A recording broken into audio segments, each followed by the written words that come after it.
Imagine for a second that you're a factory manager in Shenzhen, China. You've spent the last 20 years cranking out widgets for American companies. Life is good. The orders keep coming. The ships keep leaving. Then one day, your biggest customer calls and says, "Hey, thanks for everything, but we're moving production to Mexico." Mexico. The country Americans associate with tacos, tequila, and spring break gone wrong. Not exactly the first place that comes to mind when you think advanced manufacturing. But here's the thing. While you were busy doom-scrolling through headlines about recession and inflation, something enormous started happening just south of the Rio Grande. Mexico is quietly, methodically becoming the most important manufacturing hub in the Western Hemisphere. In 2023, Mexico became the United States' largest trading partner, overtaking China for the first time in 2 decades. We're not talking about a small shift. We're talking about a tectonic realignment of global supply chains, billions of dollars in factories, millions of new jobs, and a country that, for the first time in its modern history, might actually live up to its potential. But this isn't a fairy tale. This is economics.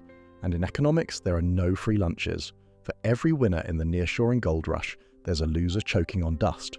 So today, we're going to look at why Mexico is about to win big, who's getting left behind, and whether this boom will make Mexico the next South Korea or the next Venezuela.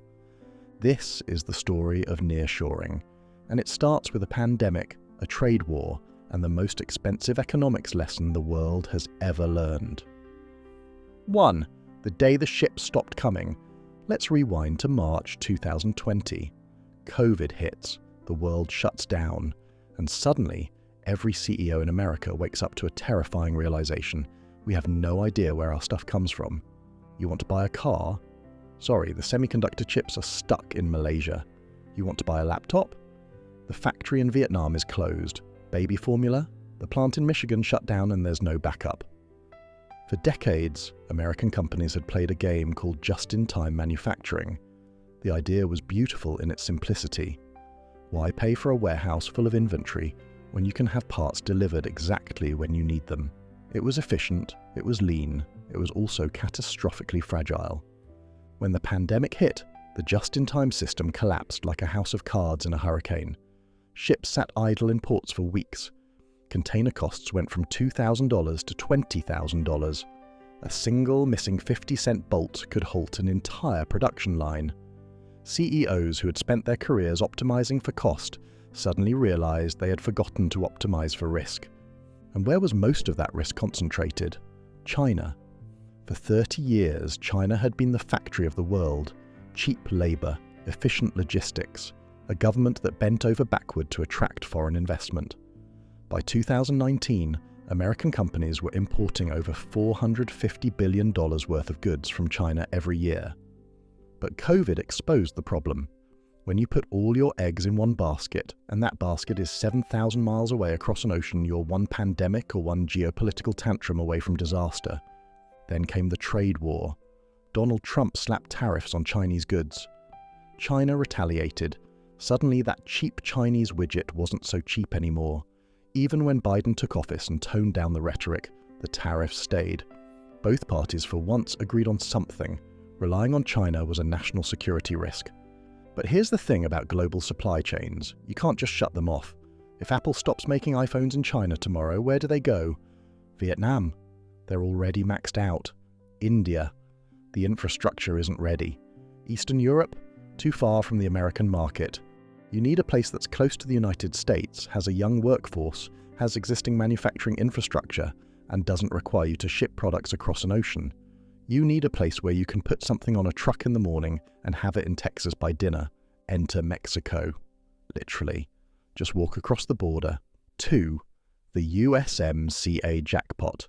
How Trump accidentally made Mexico rich. Here's the irony that will make you laugh or cry depending on your politics. Donald Trump spent his entire 2016 campaign trashing Mexico. He called them rapists. He promised to build a wall. He threatened to rip up NAFTA. And then, in the most unintentional act of economic charity in modern history, he replaced NAFTA with the USMCA, the United States-Mexico-Canada Agreement. The USMCA was supposed to be Trump's big win. I'm renegotiating NAFTA, folks. It's going to be tremendous. What he actually did was create a legal framework that turbocharged investment into Mexico. Let me explain.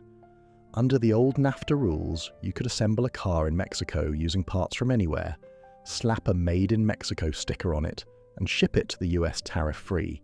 The USMCA changed that. Now, to qualify for duty-free treatment, a higher percentage of the car's parts have to come from North America. This sounds like a restriction, but it's actually a gift. Because now, instead of just having final assembly in Mexico, companies are building entire supply chains there. The Tier 1 suppliers, the guys who make the seats and the dashboards, they're moving to Mexico. The Tier 2 suppliers, the guys who make the fabric for the seats, they're moving too. It's not just cars, it's electronics, medical devices, appliances, you name it. And here's the kicker. The USMCA has labor provisions. Mexico had to raise its minimum wage and allow independent unions. This was supposed to level the playing field to make Mexican workers less cheap. But what it actually did was signal to investors that Mexico was serious about playing by the rules. It added legitimacy. By 2023, foreign direct investment into Mexico hit record highs, over $36 billion in a single year. Companies like Tesla, BMW, and General Motors aren't just expanding in Mexico, they're building gigafactories. Entire industrial parks are sprouting up in places that were cornfields 5 years ago. But the real story isn't the big names, it's the small and medium-sized suppliers, the injection molding companies, the wire harness manufacturers, the packaging plants. These are the companies that create the bulk of the jobs. And they're flooding into Mexico because the math finally makes sense. Let's talk about the math. A factory worker in China makes roughly $5 to $7 per hour when you include benefits and overhead. A factory worker in Mexico makes $4 to $6 per hour. Not a huge difference anymore. But the Chinese worker's product has to be put on a container ship, which takes 30 days and costs a fortune. The Mexican worker's product gets put on a truck, which takes 30 hours and costs a fraction. Speed matters. If you're making fashion or electronics, being able to respond to demand in days instead of months is worth billions. This is nearshoring. And Mexico is the biggest winner in the game. 3. The geography cheat code. If you want to understand why nearshoring is happening now and why Mexico is the main character, you have to look at a map. Seriously, pull up Google Maps right now. Mexico shares a 2,000-mile border with the richest consumer market on Earth. That border isn't just a line, it's a network of highways, rail lines and bridges that move $1.8 billion worth of goods back and forth every single day. You can load a truck in Monterrey in the morning and have it unloading in Dallas by evening.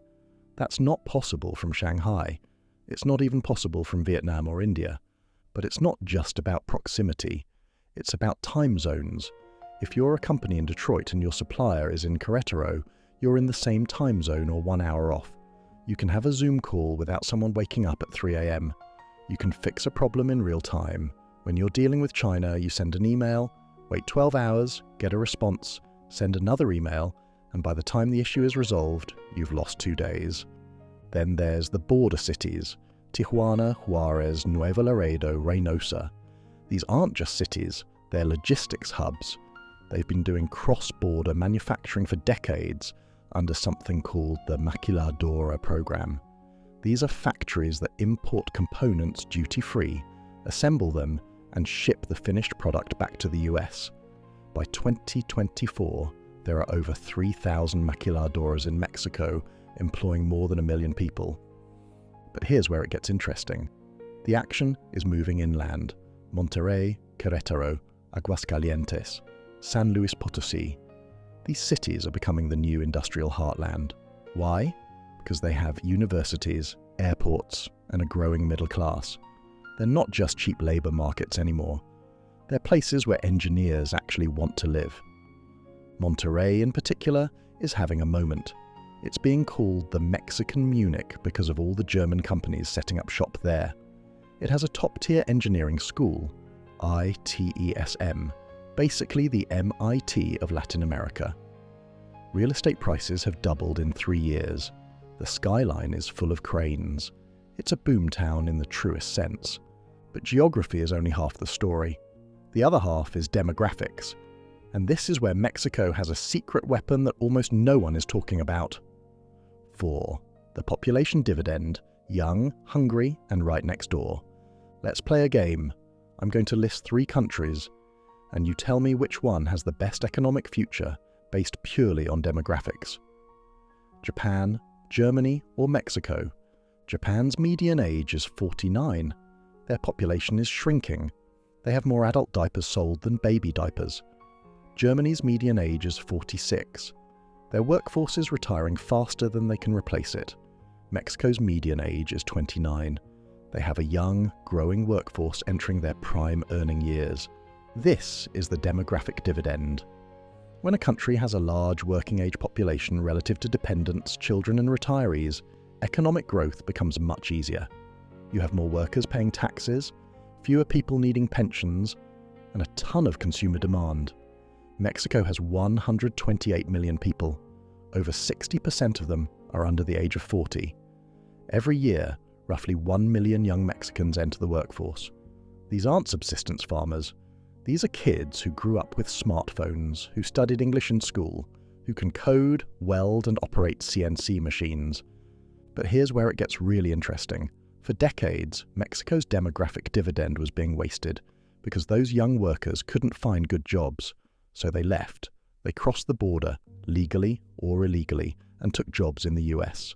Mexican immigration to the United States peaked in the mid-2000s. But since 2010, something changed. Net migration from Mexico to the US hit 0. In fact, more Mexicans are now moving back to Mexico than leaving. Why? Because the jobs are finally showing up. A factory job in Monterrey or Querétaro pays enough to afford a middle-class lifestyle. You can buy a car, own a home, send your kids to decent schools. You don't need to risk your life crossing the desert anymore. This is the feedback loop that makes nearshoring so powerful. Jobs attract workers. Workers attract more investment. More investment creates more jobs. It's a snowball rolling downhill and it's picking up speed. But, and there's always a but, there's a darker side to this story. Because while the factories are booming and the GDP numbers are going up, not everyone in Mexico is winning. In fact, some people are getting left behind in ways that could derail the whole thing. 5. The two Mexicos problem. Here's an uncomfortable truth. Mexico isn't one country. It's 2 countries wearing the same flag.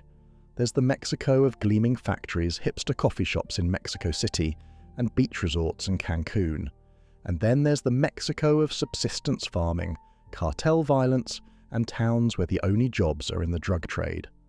The nearshoring boom is overwhelmingly concentrated in the north and center of the country. Nuevo León, Guanajuato, Querétaro, Jalisco.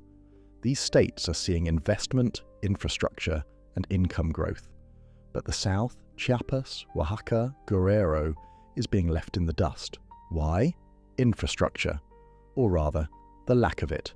If you want to build a factory in Chiapas, good luck. The roads are bad. The ports are underdeveloped. The electricity grid is unreliable. The rule of law is, let's say, flexible. No multinational company is going to invest billions in a place where the local cartel might demand a cut. This creates a vicious cycle. The South stays poor because it doesn't get investment. It doesn't get investment because it's poor and dangerous. Meanwhile, the North gets richer, which attracts more people from the South, which strains housing and services in the boom towns, which creates resentment. And then there's the cartels. Let's not pretend they don't exist. While Monterrey is building Tesla factories, Sinaloa is having literal gun battles in the streets. In 2023, Mexico recorded over 30,000 homicides. That's a higher murder rate than Afghanistan. Now, here's the weird paradox. The violence hasn't stopped the investment. Companies have decided that as long as the violence stays in certain areas and doesn't directly target factories or supply chains, they can manage the risk. They hire private security, they build gated compounds, they pay off whoever needs to be paid off. It's not ideal, but it's workable. But there's a limit. If the cartels start extorting factories or kidnapping executives, the party's over. Investors will pack up and leave faster than you can say, risk-adjusted return. This is the tightrope Mexico is walking. They need to grow fast enough to create legitimate opportunities that compete with cartel money, but they can't grow so unevenly that half the country feels abandoned. Speaking of uneven growth, let's talk about the other bottleneck that could choke the golden goose: infrastructure that's about 30 years out of date. 6. The infrastructure time bomb. Pop quiz. You're a CEO. You want to build a massive factory in Mexico to supply the US market. You've got the land, you've got the workers, you're ready to go. Then you call the local utility company and ask, "Hey, can you provide 50 megawatts of electricity?" And they laugh. Not a polite chuckle, a full belly laugh. Mexico's electrical grid is a mess. The country generates about 300,000 gigawatt hours of electricity per year. Sounds like a lot until you realize that demand is skyrocketing and the grid hasn't been meaningfully upgraded in decades. Power outages are common, especially in the summer when everyone cranks the AC. The problem is political. Mexico's current president, Andrés Manuel López Obrador, AMLO, is a left-wing populist who has a weird nostalgic obsession with state-owned energy companies. He's been rolling back the energy reforms that were supposed to open the sector to private investment. He's been favouring the state-owned oil company Pemex, which is drowning in debt and still burns dirty fossil fuels. Meanwhile, companies like Tesla are begging to build solar and wind farms to power their factories, and AMLO's administration is slow-walking the permits. It's economic malpractice. You have companies literally trying to give you clean energy and jobs, and you're saying, "No thanks, we'd rather keep burning oil from the 1970s. But electricity is just one problem. Let's talk about water. Mexico is in a water crisis. Monterrey, the booming industrial hub we talked about earlier, almost ran out of water in 2022. The reservoirs dropped to 10% capacity. People were lining up with buckets to fill from tanker trucks. The government had to ration water for months. Now imagine you're a semiconductor plant that needs millions of gallons of ultra-pure water to function. Where are you going to get it? The locals are already fighting over what's left. This is a real, existential constraint. You can't run a 21st century economy on a 19th century water system. And then there's the ports. Mexico has coastline on both the Pacific and the Atlantic. You'd think they'd have world-class ports. Nope. The port of Veracruz, the largest on the Gulf, is congested and inefficient. The port of Lázaro Cárdenas on the Pacific is better, but still nowhere near the level of Long Beach or Rotterdam. If Mexico wants to fully capitalize on nearshoring, they need to spend hundreds of billions on infrastructure: roads, rail, ports, power, water, broadband. It's not sexy, but it's essential. The good news? They know this. The bad news? Governments move slowly and time is not on their side, because while Mexico is figuring out how to upgrade its grid, other countries are watching the Nearshoring Gold Rush and thinking, "Hey, we want in on this too." 7. The competitors. Who's trying to eat Mexico's lunch? Mexico isn't the only country in the nearshoring game. It's just the one with the best hand. But let's look at who else is sitting at the table. Vietnam. For a while, Vietnam was the hot new thing. Apple, Samsung and Nike all set up massive operations there. But Vietnam has problems. It's far from the US market. It's politically risky because it's still a communist country that could get caught in US-China tensions. And it's running out of workers. The demographic dividend in Vietnam is already peaking. India. Everyone loves to talk about India. Huge population, growing middle class. But India is a nightmare for manufacturing. The infrastructure is worse than Mexico's. The bureaucracy is legendary. It takes months to get permits that would take days in Mexico, and good luck navigating the state-by-state regulations. Apple is trying to build a supply chain there, but it's slow going. Central America. Costa Rica has a decent electronics industry, but it's small. The entire population of Central America is less than Mexico's. They don't have the scale. Eastern Europe, Poland, Romania, Czech Republic. These countries are doing well with nearshoring to the European market, but they're not relevant for the US market. Too far. Canada. Canada should be a bigger player in nearshoring. They're right next door. But they have a massive problem. They're expensive. Labour costs in Canada are closer to the US than to Mexico, and their population is tiny, 40 million people. They don't have the workforce. So when you run the numbers, Mexico is really the only game in town for nearshoring to the US market. They have the location, the labor, the infrastructure, warts and all, and the trade agreements. It's not even close. But just because Mexico is winning doesn't mean they're guaranteed to win forever. Because there's a long, ugly history of countries that got rich quick and then blew it all. And Mexico knows this history very well because they've lived it. 8. The ghost of 1982. Can Mexico avoid the resource curse? Let's take a trip back in time. It's the 1970s. Mexico discovers massive oil reserves in the Gulf. The government, seeing dollar signs, borrows billions from international banks to fund development. Oil prices are high. The future is bright. Politicians promise a glorious tomorrow. Then, in 1982, oil prices crash. Mexico can't pay its debts. The peso collapses. Inflation hits triple digits. The country defaults. It's an economic apocalypse. The 1980s in Mexico were called La Década Perdida, the lost decade. An entire generation saw their savings evaporate and their dreams destroyed. The lesson: easy money is dangerous. When wealth comes from a single source, whether it's oil or, in this case, nearshoring, there's a temptation to get lazy, to stop investing in education, to let corruption flourish, to assume the good times will last forever. This is the resource curse. It's what happened to Venezuela. It's what happened to Nigeria. They found oil, got rich, stopped building real industries, and then collapsed when the oil money dried up. So the question is, will nearshoring make Mexico strong, or will it make Mexico dependent? The optimistic case is that nearshoring is different from oil. Oil is extractive. You dig it up, sell it, and it's gone. Manufacturing is generative. It creates skills. It builds supply chains. It trains engineers. If Mexico plays this right, they won't just be assembling other people's products. They'll start designing and building their own. There are green shoots of this already happening. Mexican companies are moving up the value chain. They're not just making car parts, they're designing them. Startups in Mexico City are building fintech apps and logistics platforms. The country is producing unicorns, companies valued over $1 billion for the first time in its history. But the pessimistic case is that Mexico is just becoming the cheap labor source for American companies. They'll build the factories, extract the value, and when labor costs rise or the political winds shift, they'll move somewhere else, and Mexico will be left with a bunch of empty factories and no plan B. Which path Mexico takes depends entirely on decisions being made right now. Decisions about education, about corruption, about whether the government will invest the nearshoring windfall into the future or squander it on populist giveaways. And that brings us to the elephant in the room, or rather, the man in the presidential palace. 9. The AMLO Problem.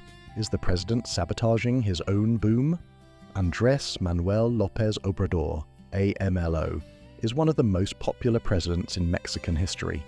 He's also one of the most frustrating for anyone who cares about economic growth.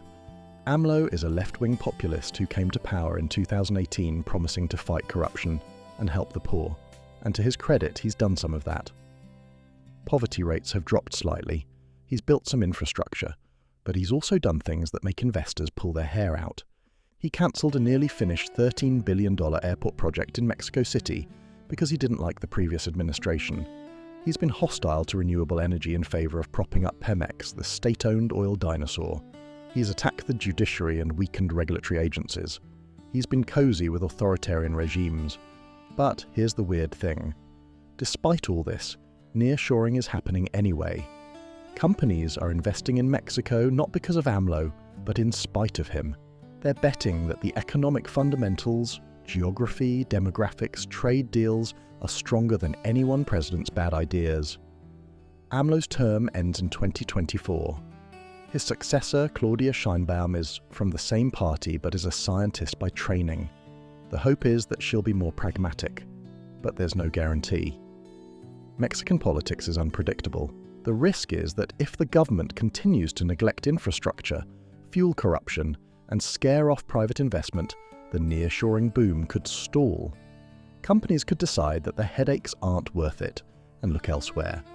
Mexico is at a crossroads. They have a once-in-a-generation opportunity, But opportunity alone doesn't guarantee success. Execution matters, leadership matters, and right now, leadership is the weakest link in the chain. 10. The verdict. Is Mexico the next South Korea or the next Argentina? So let's bring it all together. Why is Mexico about to win big? 1. Geography. They're next to the richest market on earth. You can't move geography. This is a permanent advantage. 2. Demographics. They have a young, growing workforce entering their prime. This advantage lasts for another 20 to 30 years. 3. Trade deals. USMCA gives them tariff-free access to the US and Canada.